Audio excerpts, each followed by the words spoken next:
All right, people, the new hymn book just dropped and I'm very excited. The church just released the first batch of 12 new hymns to be released in the future hymn book entitled Hymns for Home and Church, featuring a Christus on the cover instead of the iconic tabernacle organ. Rip, I am going to be very sad to lose the organ, but we do have to focus on Jesus Christ. And of course, you had to know they were going to put Come Thou Fount first because how many people wanted it so badly. Or rather, 1001. All of the new hymns are going to start in the thousands number-wise to avoid confusing the numbers with the current hymn book. They're going to release all of the hymns on the Gospel Library app in batches over the coming months until 2026 when they're going to release the printed book. Until then, they're encouraging wards to provide printed sheet music whenever singing one of these new hymns. They also suggested only introducing maybe like one new hymn at a time, but you know, we are all going to be singing Come Thou Fount this Sunday, and I don't care if it's not Christmas. If I were ward chorister, we would also be singing What Child Is This? So here are all the hymns and some information you may not know about them. 1001, Come Thou Fount of Every Blessing. Everyone was begging Come Thou Fount to come back to the hymn book, and they delivered. It is a classic Christian hymn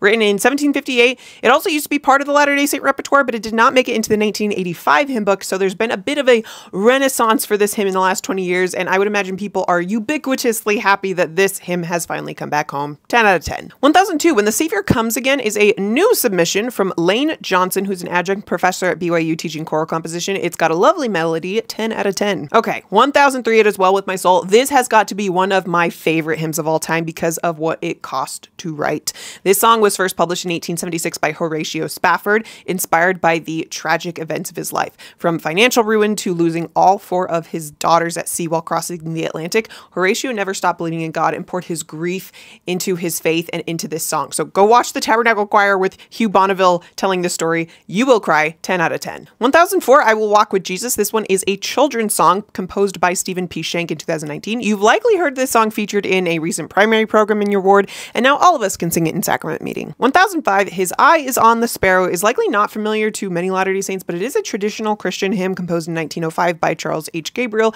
and Sophia D. Martin. It's a reference to Matthew 10 and how God is aware of every sparrow that falls, so of course he's also watching out for you. 1006, Think a Sacred Song is a children's song, and it also appears to be a new original composition by Marlene Summers Merkling from 2013.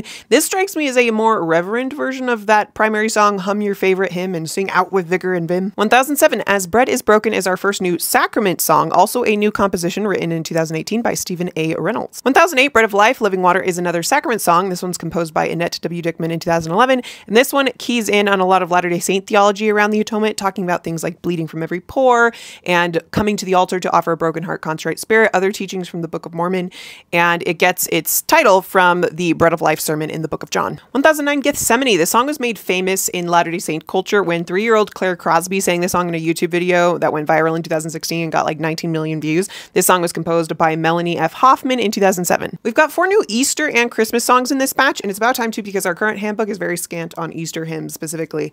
1201, Hail the Day That Sees Him Rise is a traditional Christian hymn composed in 1739 by the famous Anglican hymn writer Charles Wesley, and I love the Alleluias in this one. It was first published with this melody in 1817 and then put to this particular musical setting in 1906. The next 2 are traditional Christian Christmas hymns that we as Latter-day Saints have been missing out on in our hymn book. 1202, He is Born the Divine Christ Child is a traditional French carol first published in 1812. 1203 is What Child Is This, which is possibly my favorite Christmas hymn. I can't explain it, it just gives me chills. The text was written in 1867 but is set to the traditional English tune of Greensleeves from the 16th century. The last one in this batch is 1204, Star Bright, which is also a children's song written from the point of view of the people in the Book of Mormon waiting for the prophesied signs of Christ's birth. And we have shockingly few hymns dealing with the Book of Mormon, so I love to see this. This song was composed by Lauren F. Wheelwright in 1959. Guys, go to the Church of Jesus Christ website under the music library and hear these songs for yourself.